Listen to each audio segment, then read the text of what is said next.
L'hoquei és un esport supercomplet, tant a nivell físic com coordinatiu, com hem dit abans, i també és un esport que es pot practicar a l'aire lliure. A més, a l'hivern també fem competicions de hoquei sala que es fan a cobert, i amb la qual els nens durant tot l'any poden practicar el seu esport. I bé, els nens estan encantats, sobretot quan els regalen el seu primer estic de hoquei, doncs és un regal molt preuat. I també a nivell coordinatiu de cames és molt important, perquè no sé si ho sabreu, però el hoquei no es pot tocar amb els peus la bola, i llavors és molt important que coordinem bé els peus i tinguin un bon moviment de tren superior i de tren inferior també.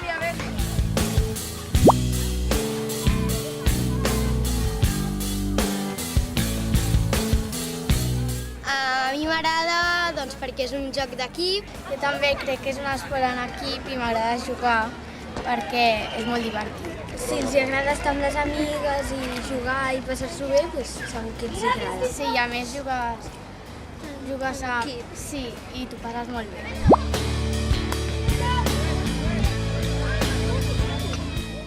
És millor, o sigui, començar des de petit, perquè ja de gran ja costa més. Sí, perquè has de tocar la pilota molt part i quan de petits pues, costa una mica.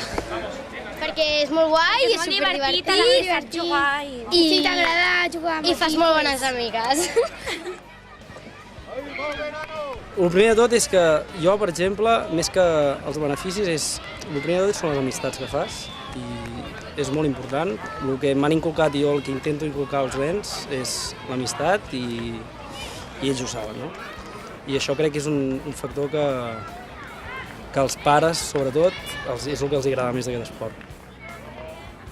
Ho vam triar perquè buscàvem un esport d'equip en el qual el físic no fos determinant en quant a l'alçada, sobretot, i aleshores també perquè compartís l'esport amb altres companyes i també sortir de l'escola, perquè si l'esport escolar està bé, però l'esport dins de les federacions o l'esport dins d'una lliga competitiva és una cosa diferent que jo penso que t'obliga més i t'exigeix més.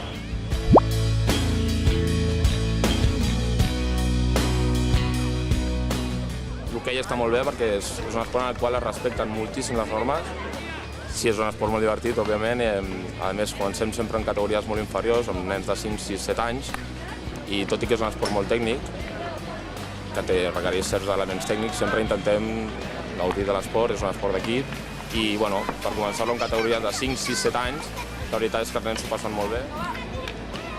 Dit del físic, el tema físic, és un esport aeròbic, tant aeròbic i anaeròbic, i per mi és dels esports més complets que hi ha en